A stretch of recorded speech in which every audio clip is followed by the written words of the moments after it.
So I saw some people saying on social media that the FBI was going to what had already labeled trans people as terrorists. And that's not exactly what's happening, but we should still be concerned because what they're doing is they're classifying trans people as a subsection of a type of extremism that the Department of Homeland Security is investigating. So it's not exactly the same thing as terrorism, which if you are deemed a terrorist by the state, you essentially have no rights. In this situation, you still have your constitutional rights. If you're committing terrorism by the government's opinion, then they could take anything you own. They can arrest you for indefinite amounts of time. It's sort of parts of the Patriot Act. So they haven't gone that far, but they have gone as far as classifying them as extremists. Now, of course, trans people, being people who change their gender, don't have a shared political ideology. The idea that you can change your gender isn't a political one. It is a social one, and it's something that is widely recognized as possible. The problem with people in this country is that they are deeply anti-queer. And so even the idea of like an ostensibly straight seeming person being queer, being secretly trans, or it really fucks with people's heads in this country. And they also have been projecting all sorts of wild shit onto trans people, implying that they're like maniacs or something, and trying to pin mass shootings on them, which there's just no evidence that they're more violent than other people. Overwhelmingly, it's men, and that is just the case. But if we look at this thing that Ken Klippenstein had leaked to him, no, this wasn't leaked to him. So it was obtained by a records request by the Transparency nonprofit Property of People, and it is a simple intelligence bulletin. So this is like a think tank type of it's a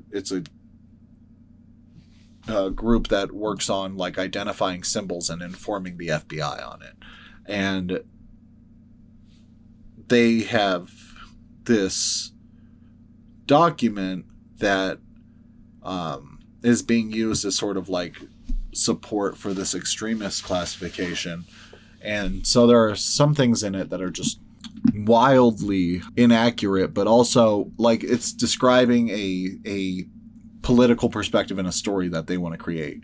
It's interesting that this is dated for 2 years ago, because that means that this was being done under Biden as well.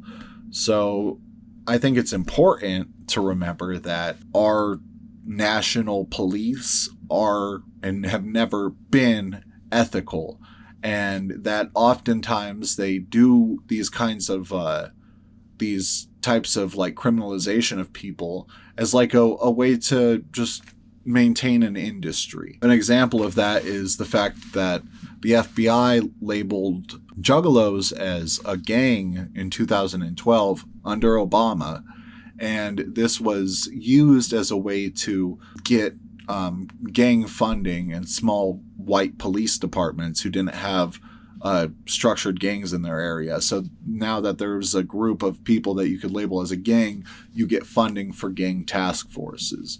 And this isn't necessarily a reflection of that, but it's just to say that there's a very corrupt nature in how they classify people in a way to create like narratives for them as a company to sell to the government for law enforcement. And so we have this: Tranarchist symbols, slogans, and tactics. Some of the information on this bulletin describes First and Second Amendment protected activities.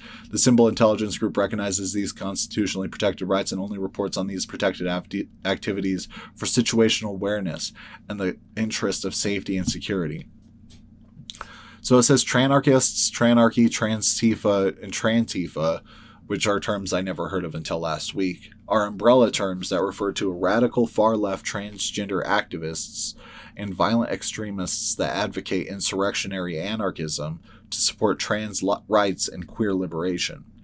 Now, I do know of figures that are like that, but they're not designees or organizers of groups that are dedicated to that, if you know what I mean. Like, there are individuals who are both trans and left-wing anarchists, but that doesn't mean that they are in an organization that is trans and anarchist. Like, it's just it's associating a bunch of people with similar thoughts as a coordinated group, like a loose gang, or like in this case it's an extremist group is what they classified it as. And one thing to notice is that this is talking about, like, saying Trantifa, it's referring to radical far left transgender activists. Yeah, it doesn't look like he actually did sign that an executive order going after trans people. Now, he did do one regarding anti-fascists, but it's not the same thing as this extremist classification thing. And I do think that that's important to recognize.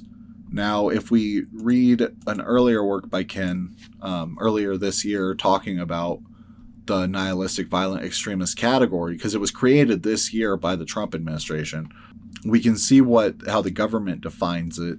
And they define it as individuals who engage in criminal conduct within the United States and abroad in furtherance of political, social, or religious goals that derive primarily from a hatred of society at large and a desire to bring about its collapse by sowing indiscriminate chaos, destruction, and social instability. NVEs work individually or as part of a network with these goals of destroying civilized society through corruption, and that's all that's on this page. But I do think, like, just this definition alone is all we have to talk about here.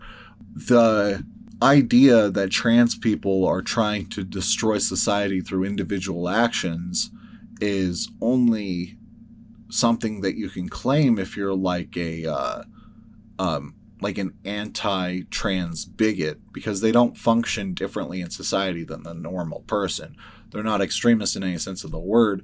And if your classification for an extremist is their identity and not their political positions, then all of the people in that identity are now unfairly grouped together. It's like the definition of bigotry. You take a group, you say that this whole group is the same in a singular opinion because one of them feels that way. That's like a problem. And now it's trans people, but if they're willing to put things on there that were protected categories before, what else is going to be put as an extremist? What else is going to be labeled as extremism? I just think it's really dangerous stuff to be messing with. And I think that it's symbolic of a major backslide, because this was a protected class not that long ago. And if they can destroy the concept of protected class, nobody is safe.